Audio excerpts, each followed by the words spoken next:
Hey folks, it's that time again, part 2 of Intel Arc for a month, and I thought I'd talk about some more progress, some things I've tried, and to kind of give you an update as to how it's going, of course, so that way you all have some more information on if the A770 is something worth considering. So one thing I will actually start off with is there has been a new beta driver. I believe it ends in 3975, at least as of the time of filming. And what that added was support for things like High on Life, which is a new game that came out on Game Pass, as well as the Witcher 3 Next Gen update. So some good stuff in that driver release. And I did actually test High on Life, and so far I am absolutely loving that game. I haven't played too much of it yet again, kind of like Need for Speed Unbound, but it's one of those things where eventually I'm probably going to just have to binge play some games to kind of enjoy them because I haven't had the chance to do that recently, and this one looks like it'd be a lot of fun. So I'm glad that it runs well enough on Arc anyway. It's not perfect. It's got some weird issues where it'll drop from 60 FPS. It could be the very high preset that I'm using, and I don't think 1440p is an unreasonable resolution to run an A770 on. So perhaps maybe there could be some further optimization work. Maybe it's just something to do with that game's preset. I also turned motion blur off, so who knows? It could be really anything. Now, also, I don't know if it's due to me switching around some settings inside of GTA 5 to resolve my issue with GTA Online, or if it just so happened to be from the most recent driver that just magically improved performance, but I'm not having nearly the same number of dips in GTA Online now as I was previously, so the performance seems to be a lot more consistent in online. Which is just the thing is I'm not CPU bound, or at least it doesn't appear like I'm CPU bound, far from it, as you can see from the MSI Afterburner graph. So it was just, Intel being Intel, and it just doesn't want to utilize the GPU inside of GTA 5. And again, I'm sure that this is somewhere on Intel's priority list, but obviously not towards the top. And I don't expect that this is going to be something they're going to fix anytime soon. But whether it was me or whether it was this beta driver by coincidence, it is better, and I hope that it just continues to get better. I think there's a lot of performance potential still on the table with at least the A770. Anyways, just to temporarily change the topic, I did want to touch a little bit on emulation. Now, I don't really have a lot of emulation experience. Most of what I've emulated is just PlayStation 1 and PlayStation 2. And for the emulators I was using DuckStation for the PlayStation 1 and the most recent nightly build as of December 23rd, 2022 anyway, of PCSX2, which has also been updated. And they basically have the same user interface, just some slight tweaks. But the nice thing is that both of them run on Vulkan, so I can actually utilize that graphics API to play games and upscale them. So I've provided a little bit of some gameplay of the PS1 on screen there, as you can see. And I've also provided some gameplay of the PS2. I just used Jak and Daxter, the precursor Legacy, as my game of choice because for some reason I couldn't get Ratchet and Clank to work, which is one that I really for some reason can't seem to get working. Maybe it's my disk image. I got to remake it or something. I don't know. Either way, it doesn't matter. Both emulators work flawlessly when you do get a working game that isn't filled with known problems or whatever the case might be. Again, it could just be I have bad save files. Could be my disk image is bad. Could be a weird quirk with the emulator and the settings I'm using. I'll have to check myself up on the wiki and see what the deal is and go from there. Either way, I've also been kind of having some fun with some BIOS corruptions with the A770, and it handles it pretty well. So here's just a couple of results just for your entertainment. The beginning part is cut off because of OBS transitioning from a window to full screen, so I apologize. You're not going to see everything visually, but you'll at least be able to hear it. So without further ado, here are those samples.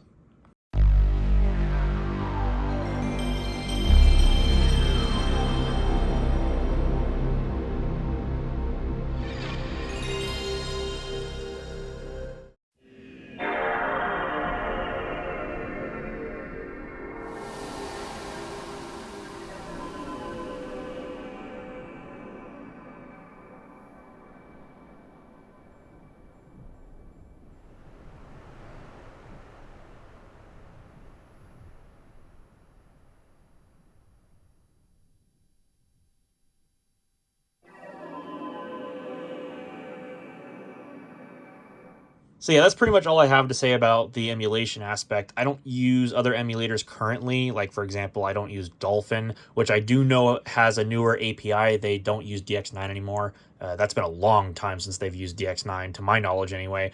But I don't have any kind of game collection on Wii that I physically have at my house right now to prove that I legally own the games. I do own a lot of Wii games, but obviously I don't have them imaged anywhere, so that doesn't exactly help my case any. And I also have a Wii, but I don't have controllers, and I need to get all that stuff figured out. Anyways, that's nothing behind the scenes that you need to worry about.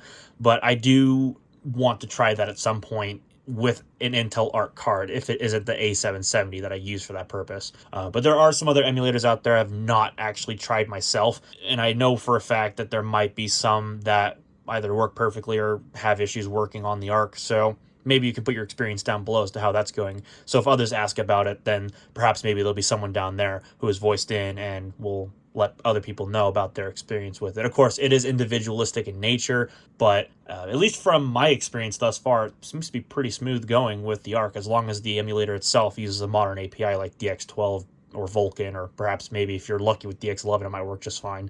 So your mileage might vary. And don't worry, to that one person that asked about American Truck Simulator and how that would run, don't worry, I also tested that too. I tested it at 1440p with the Ultra preset, and it ran pretty well.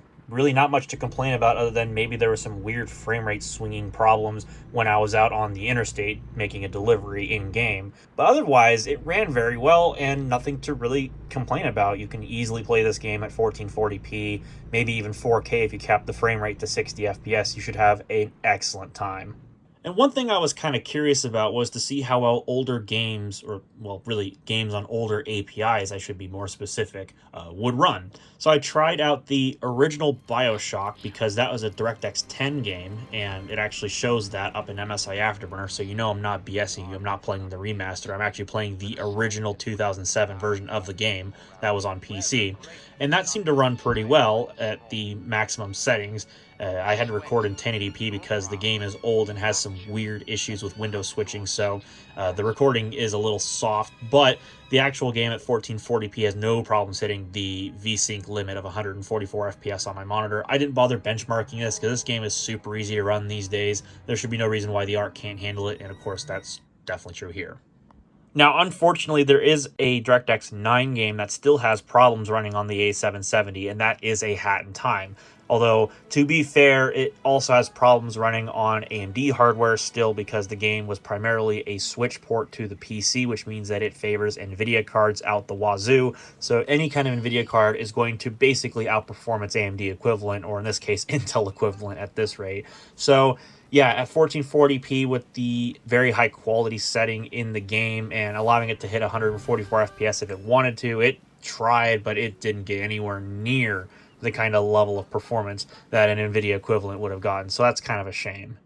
Oh, and in this video, I wanted to touch up the video editing aspect. Now, I haven't gotten the time to do a full video edit project on this computer using DaVinci Resolve, which is my main video editing software. But I did actually take the footage from this session and I actually encoded it inside of DaVinci Resolve. Now, unfortunately, it does not, at least at this time, support the ingest of AV1. Or at least in the MKV file format, it doesn't appear to like that from OBS. And I did update OBS to version 29 beta 3, because I was before using 29 beta 1. And that seemed to clear up that weird encoder error I was having before, where it wouldn't work most of the time. Now it works every single time I click the start recording button. No hesitation, no issues, no nothing. So you can hit start record and it will work every single time, or at least in my experience, it worked every single time. So that is awesome. Again, I have no idea if that was from the driver or if that was OBS. Either way, I'm glad it's fixed and it seems to be working quite well. So what I will say is that with this card, it seems to favor the newer, better, more efficient codecs. Like, for example, again, AV1, H.265, that sort of stuff. So this is actually H.264 recordings that I made with this card, because unfortunately for some reason it seems like, at least on my copy of OBS, I can't find an H.265 hardware setting for the Intel QuickSync video that's on the A770. The only options I have access to are H.264 or AV1. So I just figured I'd put that out there. Maybe I'm missing something, but I didn't have access to H.265 for encoding and recording to my storage. So that was kind of unfortunate. But what I decided to do as a test was I took that H.264 footage, like for example, this GTA Online clip here that you see. It's 2 minutes and 2 seconds long, this entire raw clip that I trimmed the edges off of so you didn't see the screen transitions. And that way it'd just be a more shortened clip. And I use that as a rendering test. Now, the project timeline is set to 4K because I just set it preliminarily because obviously, of course, anything that I would actually ingest into this computer, like from my phone as my camera, would be 4K. So it would make sense for me to set that preliminarily for all projects going forward. But this is actually 1080p screen recording because I don't record the screen recordings in 1440p and then downsample them. It's just silly that way. So I might as well just record them in 1080p and let the screen do the binning or whatever the case might be. Anyways, doesn't matter the method of how I'm recording it. But when I went to export, the first time around, it actually went pretty smoothly, but I actually messed up the settings. So I'm going to be a little transparent here about me experimenting. So when I went to hit, in this case, deliver at the bottom, because I used the Final Cut Pro 10 layout of DaVinci Resolve because it just makes no sense to me. What I accidentally did was I did set it to H.265 as the codec of choice, left it in QuickTime format. And I also went through and I think I changed this to 1080p. What I ended up doing by accident was I set the timeline to 30 FPS when the footage was actually 60 FPS as the ingest, which I didn't realize this, but what ended up happening was I ended up taking this 1080p 60 FPS H.264 clip and I exported it as H.265, I think it was 4K 30 on accident.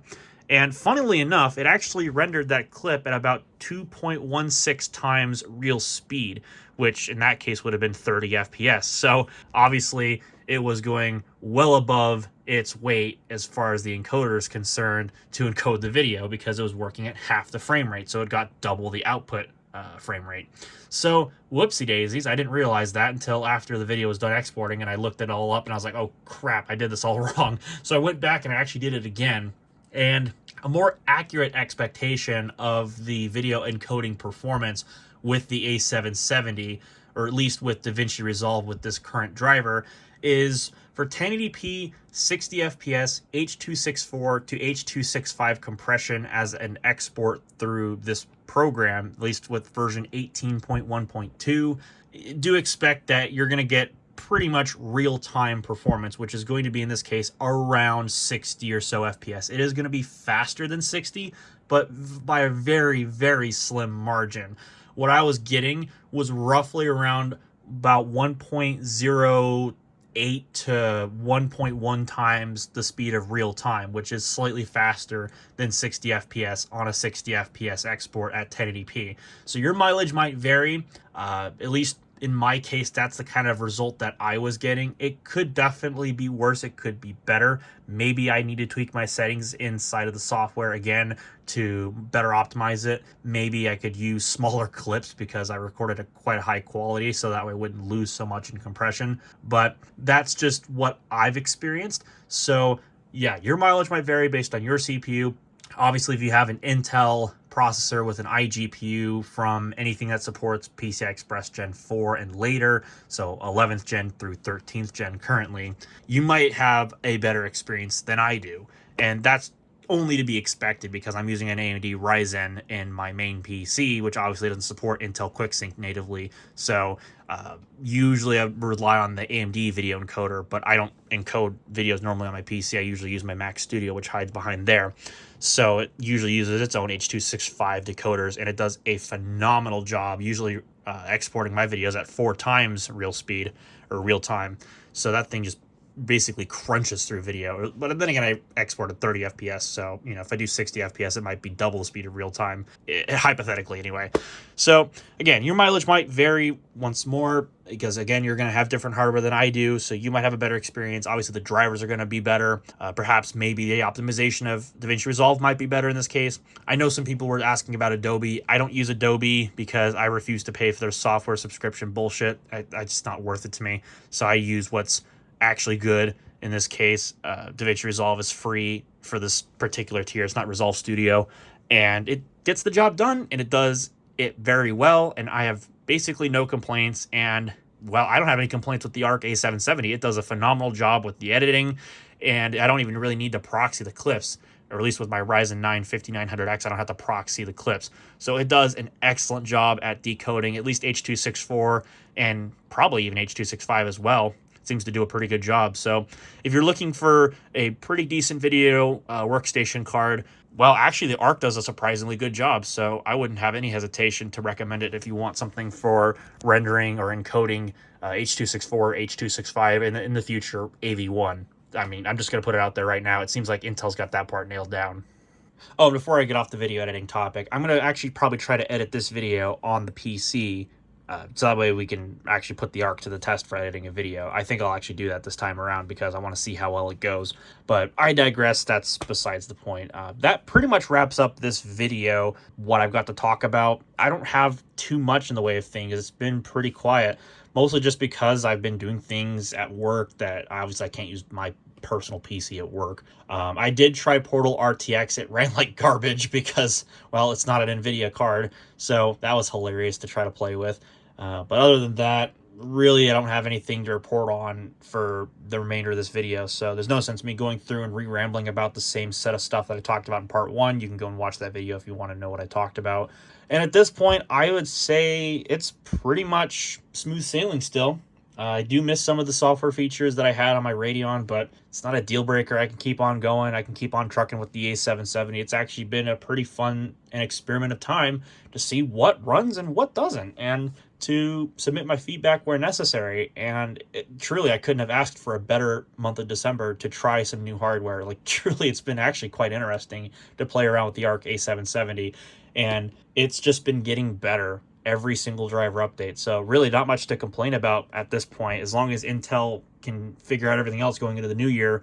And with their next generation of cards, I think they've got something going here. So with that, I'm going to finish my rambling. I'm going to get this video out to you guys. So hopefully you like what you saw. If I missed something, do let me know down below. Obviously, I've been reading and replying to your guys' comments regarding Arc. So, you know, part 1 definitely had my fill in there. So again, if there's something I missed, put it down below. I'll see if I can address it in part 3, which will not be out until after the new year. I'm just going to put that out there now, so that way you guys are aware. Obviously, I'm pretty sure you guys already knew that because I'm going to be going through until the 31st with this card, so that shouldn't be a surprise to anybody. But that way people know. And then one last thing, actually, before I go, I was actually thinking for the new year, and this is obviously going to date this video, but I was thinking, I think the 31st is on a Saturday this year. Would you guys like to see a live stream from me on this computer using this video card? I don't know what we'd do. We have to find something to do, whether it be the BIOS corruptions, whether it be just me playing games, whether it be a Q&A, whatever it might be. Perhaps maybe we could do something like that live on YouTube. Let me know down below if that's something you'd like me to do.